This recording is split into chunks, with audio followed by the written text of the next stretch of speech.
Hello, good day! So for today's video, magluluto tayo ng pork giniling with patatas. Sa mainit na kawali, ayan, maglagay lang tayo ng mantika.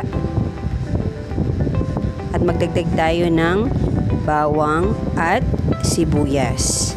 Ayan, so igisa lang natin. Antayin lang natin na mag-golden brown.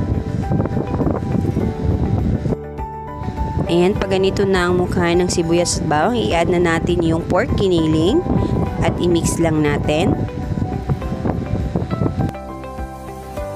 After natin igisa ang pork giniling, ayan, nagdagdag na din ako ng tubig, asin, paminta, pork nor cubes, at konting toyo para hindi magmukhang paputla ang ating niluto.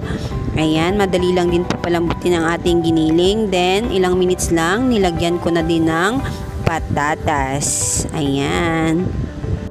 Paghaluin lang natin. Masarap din to guys pag dinagdag nyo yung carrots. So, hindi lang talaga ako nakabili ng carrots, kaya patatas na lang yung halo ng pork giniling. So, ayan, tikman na natin.